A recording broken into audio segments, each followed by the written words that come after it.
And I am not lying to you that I would make so many greens that I'd need to wash them in the bathtub. When they say I'm not lying to you, that means they're lying. I am not lying to you that I would make so many greens that I'd need to wash them in the bathtub. I'm telling you the truth. So how do you make your greens? Do you put turkey in them? Do you Bacon. Nice. My grandma I do bacon. Who is this big garlic? I put Who is white. this bubblehead Sambo?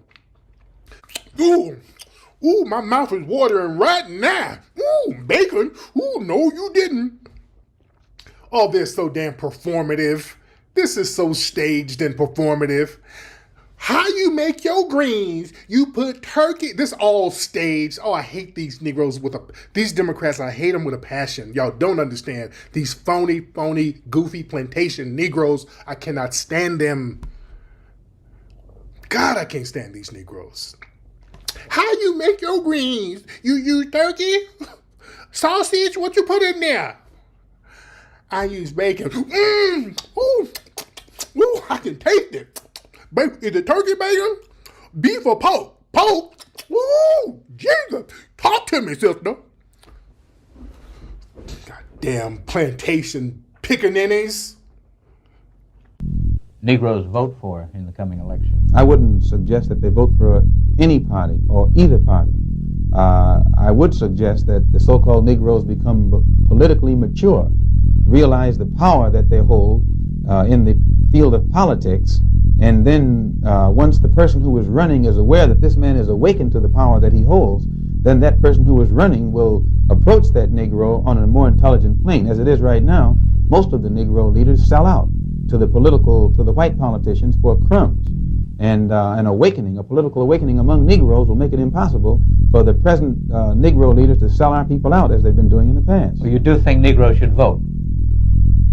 Negroes should do whatever is necessary to bring about a complete solution to their problem. When I say whatever is necessary, they should have the flexibility to do whatever is necessary to solve the problem.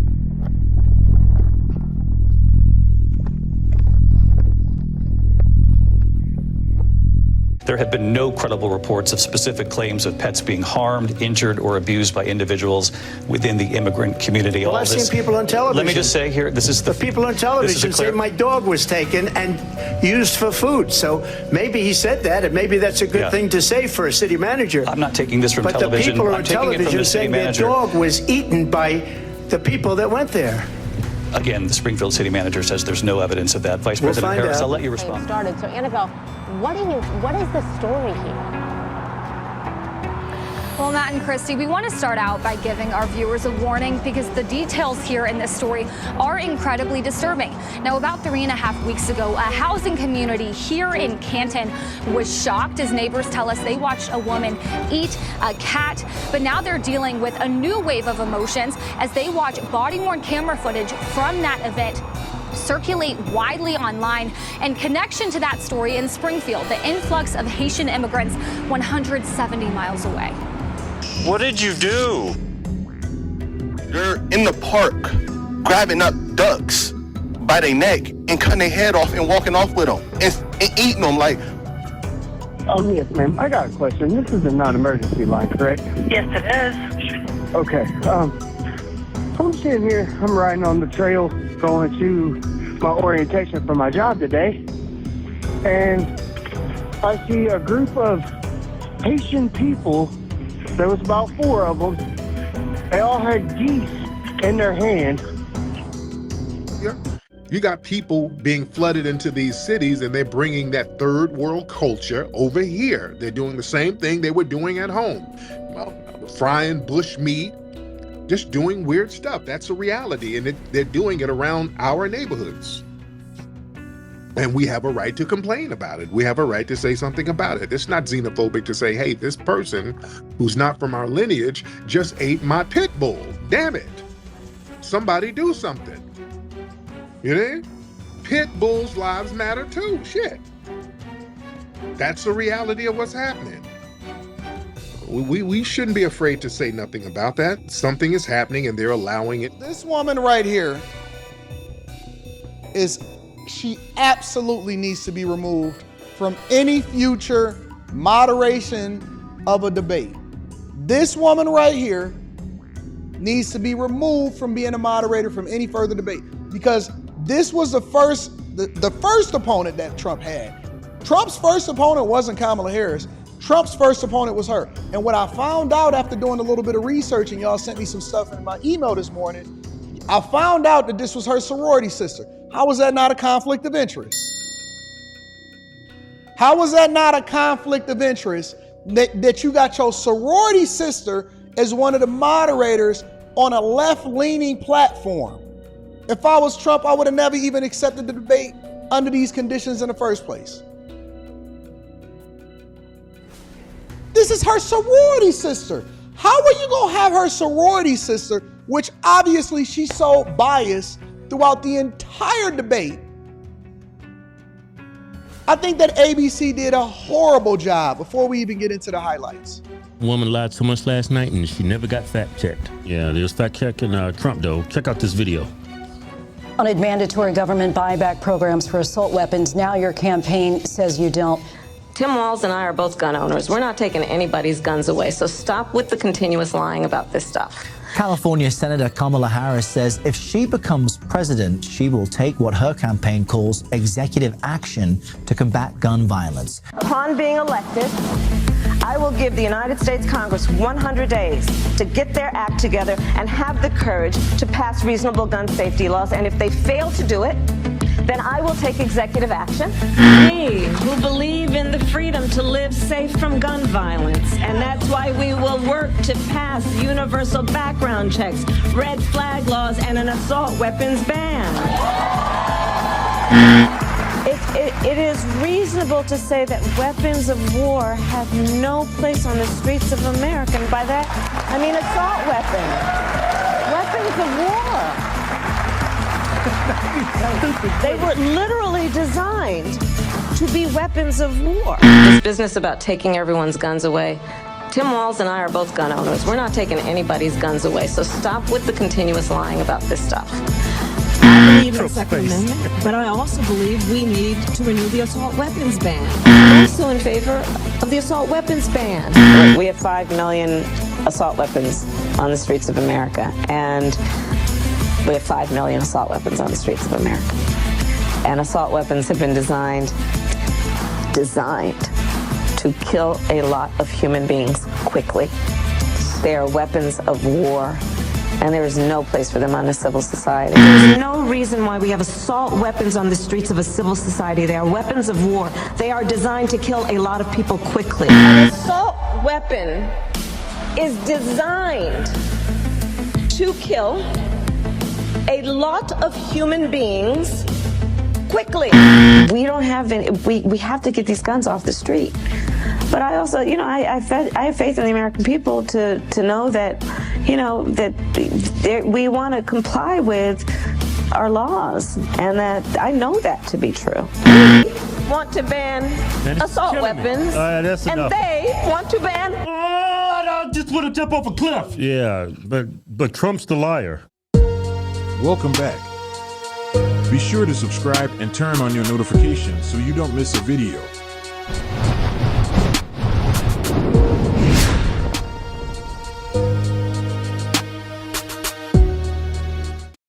What's going on, family? Welcome back to the channel. I hope each and every one of you had a great week and are doing well. And I hope you're enjoying this video also. Well, to let me know, please give me a thumbs up to support the channel and help it get pushed out there in the algorithm. And if you could share it, that'll be great as well too. But most importantly, I want you to comment below. Let me know your thoughts and what you thought about the whole debate. And if this is your first time stopping by, definitely hit that subscribe button and the notification button. That way you don't miss a video. What we do over here is talk about hot topics that are going on in the community, and we would love to hear your thoughts and insights. But once again, thank you guys so much for your support. I'm not going to hold you. Enjoy the rest of the video. The lady we saw last night, that wasn't the lady in the CNN interview. Nope. So if that's Vice President Kamala Harris we saw last night, why was she ducking the media all this time? Why was she bumbling and saying incoherent things during the CNN interview? Like, that didn't even make sense. Like, y'all, that lady we saw last night is not the lady that's been talking about a friend in need is a friend indeed. A friend in need is a friend indeed. Okay, I can first. That's not the lady that don't want to talk to the media. That's not the same lady that was in front of Lester Holt that couldn't even do an interview with him. Like, who's that lady last night? Now, it's some things that kind of people been saying. You know, I'm just saying what people are saying. I'm not saying it is fact, but some things are fact. One thing people are saying is that the head of ABC, they real cool with Kamala. Matter of fact, that person that's the head of ABC introduced Doug and Kamala. So they got a working relationship. They cool. Kamala insisted it be on ABC. And we saw last night, it wasn't Trump versus Kamala. It was Trump versus the moderators and last night. That's what we saw. It was 3 against 1. And like I said earlier, my wife was the first one that pointed that out. And the first thing she said, that dude is like a hardcore Democrat or something? And I say, what you mean? He said, pay attention. Look, every time Trump say something, look, listen. And I mean, he's railing on Trump. She say something, he said, okay. And he moves on. Lindsey Davis, same one, AKA, she a Sorrow, right? Ski Wee. Nobody was pressing Kamala, but everybody was pressing Trump. Then some people are saying that maybe they fed her the debate questions. Well, that's not the first time that's happened.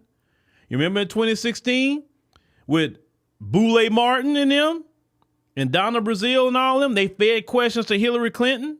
Former DNC chairwoman and disgraced CNN commentator Donna Brazile has admitted that she relayed confidential questions to Hillary Clinton's presidential campaign in advance of last year's primary debate. In a letter to Time magazine, Brazile said she would forever regret the decision.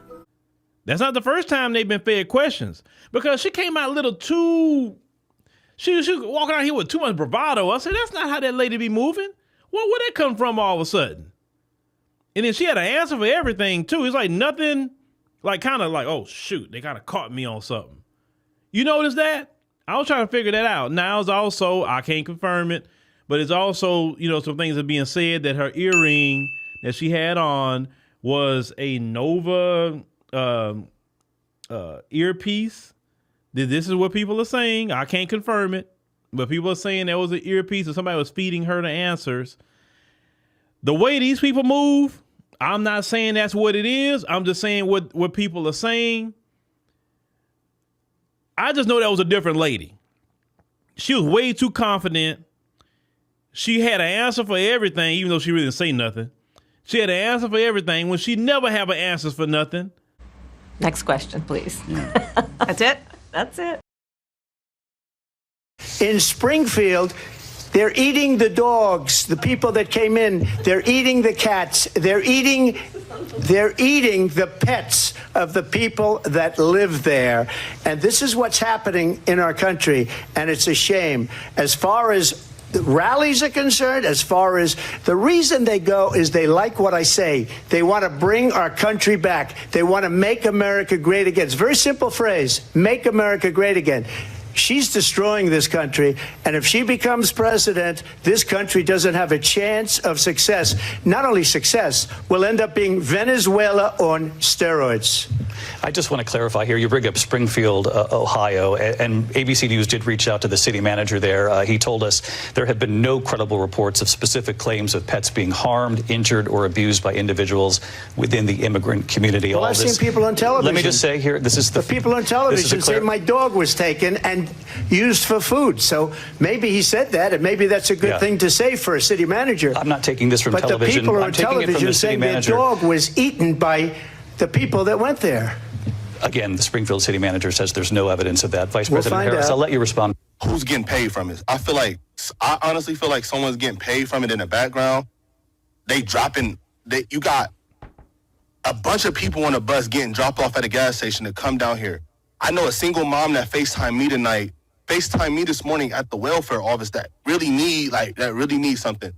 and it's nothing but immigrants over there. They're in the park grabbing up ducks by their neck and cutting their head off and walking off with them and eating them like. No respect for our people, our land, or our life's work. People living their life here the way they did in Haiti. Angry, stealing, polluting, living in filth, opening containers in our grocery stores, helping themselves to what's inside and throwing the rest onto the shelves and floors. Pulling off of the highway to publicly clean and gut the roadkill, lying there in front of anyone that passes by. Stealing animals from farmers and leaving their severed heads at the side of an old school where children play. Relieving themselves in public. Making some barbaric stew out of the birds that live in our park. This is insanity, and it has to stop. On communications. Oh, yes, ma'am. I got a question. This is a non-emergency line, correct? Yes, it is. Okay. I'm sitting here. I'm riding on the trail going to my orientation for my job today. And I see a group of Haitian people. There was about 4 of them. They all had geese in their hand. They got away. I couldn't make out the first 3 of the license plate, but I got the numbers. The last numbers was 9898, and it was a gray Toyota Tacoma they took off on. There was about 4 of them. There was 2 men, 2 women.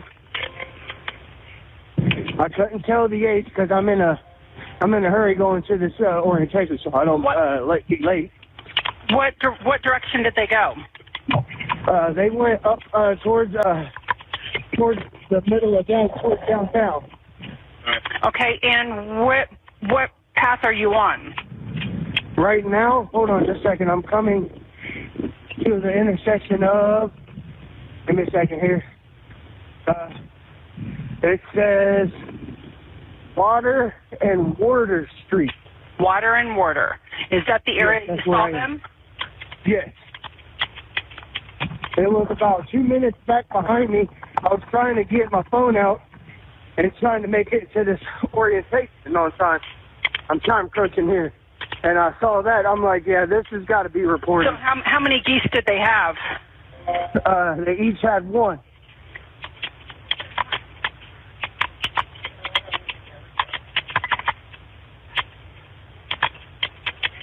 Now, the Toyota Tacoma did look like a newer model. And what's your name, sir? My name is... It's hot out here today. I'm sorry, what's your last name again? Your phone number is...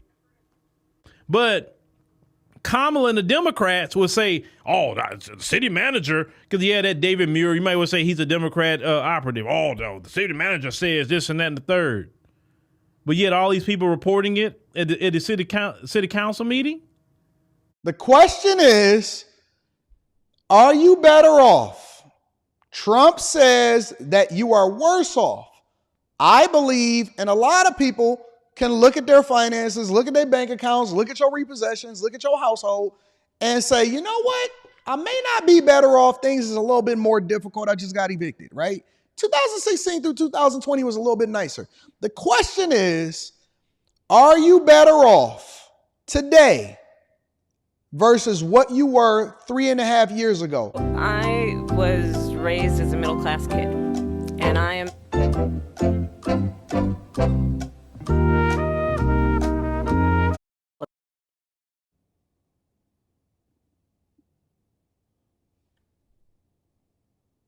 I don't hear no addressing of the actual question.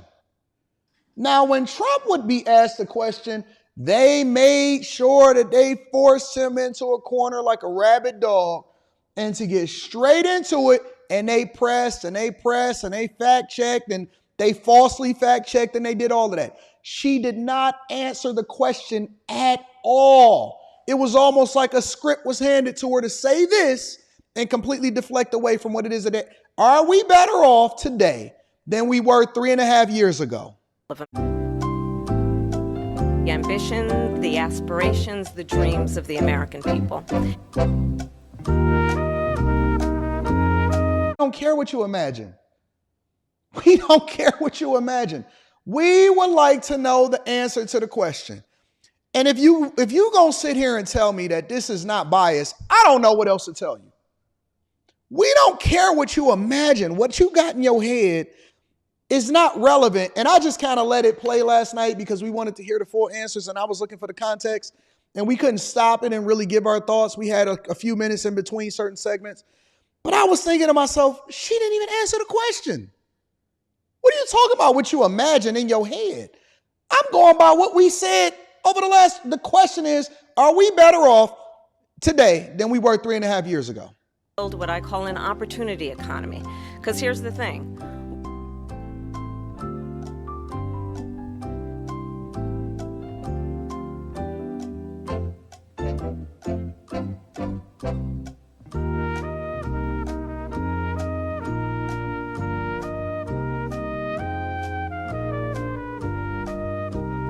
That we have given in a long time, so that those young families can afford to buy a crib,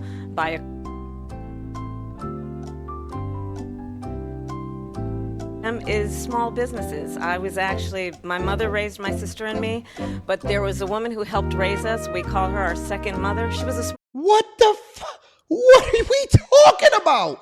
Hold on. Because again, I know y'all all live in the moment, but when we go back and we watch the replay and we watch the highlights, one of my passions, think about what she said. One of my passions are small businesses. I don't even know what that means. Honest to God. I don't even know what that means. One of my passions is small businesses. And I knew somebody that my mother knew that was a friend of my mother that had a small business.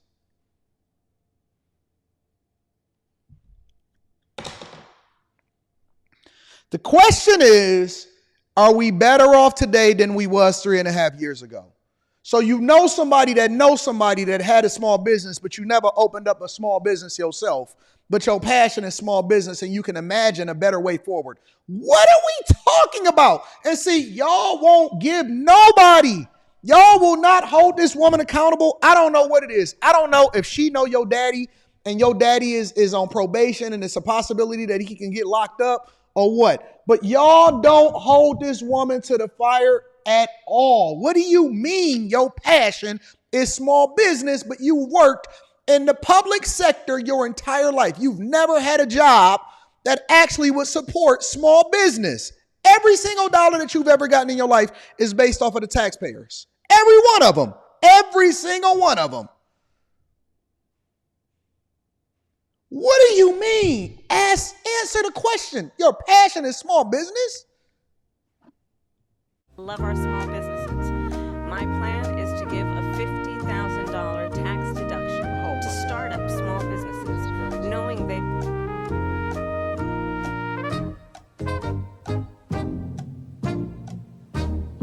And they let her away with it. They let her get away with it. She literally said nothing. And then she started going straight in about what Trump's plan is. We don't got to worry about Trump's plan is. We know what Trump did over the last 2016 through 2020. Before.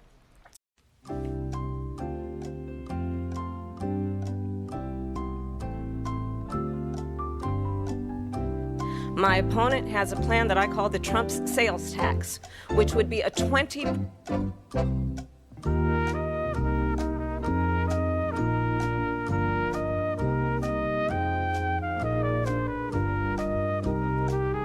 Only reason I'm letting this play is because I want y'all to see that there is no pushback on Kamala Harris at all. And about $4,000 more a year.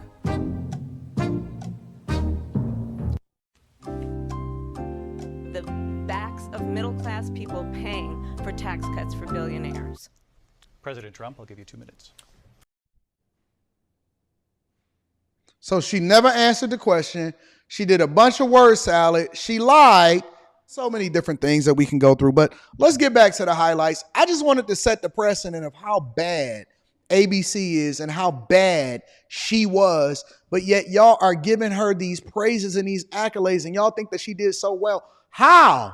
She never even answered the question. Excellent. And then she had somebody that basically, she had Chris Paul that was giving her alley-oops. And she still couldn't dunk it. I expected more from a former prosecutor. Anyways, let me go back to the highlights. I will not ban fracking. I have not banned fracking as Vice President of the United States. And in fact, I was the tie-breaking vote on the Inflation Reduction Act, which opened new leases for fracking. Fracking? She's been against it for 12 years. No question I'm in favor of banning fracking. So, yes, and starting... philosophies like they have and policies like they have. I don't say her because she has no policy. Everything that she believed 3 years ago and 4 years ago is out the window. She's going to my philosophy now. In fact, I was going to send her a MAGA hat. She's gone to my philosophy. But if she ever got elected, she'd change it. And it will be the end of our country. She's a Marxist. Everybody knows she's a Marxist. Her father's a Marxist professor in economics, and he taught her well. But when you look at what she's done to our country, and when you look at these millions and millions of people that are pouring into our country monthly, where it's, I believe, 21 million people, not the 15 that people say, and I think it's a lot higher than the 21. That's bigger than New York State pouring in. And just look at what they're doing to our country. They're criminals. Many of these people coming in are criminals. He was cooking, and they don't want to give him no credit for that. He was cooking. He was talking about exactly what it is that he did, and then he went over and he substantiated his argument by identifying exactly how she was raised and why she didn't have her father at the Democratic National Convention, because he's a Marxist professor. She tried to play it off, and you see she didn't shake her head, but she just did like this. And then he started cooking, and he was basically breaking down what you are affected by based off of what it is that they did. And the question was largely based off of the tariffs. See, because I watched the whole debate, I actually could substantiate my argument, and I was listening, not necessarily to respond, but to understand, because I knew that we was going to have this conversation here on the Millionaire Morning Show. And so she was trying to sit there, and she tried to finesse and say, well, you know, we got a 20% increase on this. And he said, nah. We had to institute tariffs in order to save the steel industry. We had to institute tariffs in order to try to even out the playing field, because China was taking advantage of us over the last 20, 30, 40, 50 years. Your government has basically given away this country, and then I'm supposed to fix it over the last 4 years and in the next 4 years if you elect me president again. And this is why we're doing it, and this is why she won't do it, because her history, her background, the last 3.5 years and how she was raised shows that she's in no position to ever even make these claims of helping the American people. It's all word salad. That's what I would have said. That's what I would have told him to say. And he was cooking. He was absolutely cooking. And the only thing that he did wrong is he allowed for the 3v1 to get him distracted away from the things that he was cooking her on, which was the facts. He was cooking her on facts, and there was nothing that she could do about it. And that's why she wouldn't answer the questions. And that's bad for our economy, too. You know, you mentioned before, we'll talk about immigration later. Well, bad immigration is the worst thing that can happen to our economy. They have, and she has, destroyed our country with policy that's insane. Almost policy that you'd say they have to hate our country. And Trump. Well, as I said, you're going to hear a bunch of lies, and that's not actually a surprising fact. Let's understand how we got here. What is a surprising fact? Donald Trump hand-selected 3 members of the United States Supreme Court with the intention that they would undo the protections of Roe v. Wade. Reading Super And Chat they did shortly. exactly as he intended. And now in over 20 states, there are Trump abortion bans, which make it criminal for a doctor or nurse to provide health care. In one state, it provides prison for life. Trump abortion bans that make no exception even for rape and incest, which understand what that means. Now you got to remember, that's a lie. That's a lie. He said 1,000 times that, of course, there is no disagreement between the right and the left when it comes to special circumstances and exceptions such as rape and incest. Now it's up to the states to do the right thing. Like Ronald Reagan, I am strongly in favor of exceptions for rape, incest, and life of the mother. But she threw out so many lies that ABC would never, ever fact check her on or hold her accountable for. They know that Trump don't have nothing to do with Project 2025. They know that rape and incest is something that both the left and the right agree on, but they did not press her. They did not hold her accountable. They did not fact check her. They did not say anything to her. They just let her say anything and not even address questions. They didn't even bring her back to address the questions that they asked that she didn't answer. And this was her landmark moment to capitalize off of the possibility of people taking advantage of your emotions, especially the women. Oh my God, he's going to take it away from us.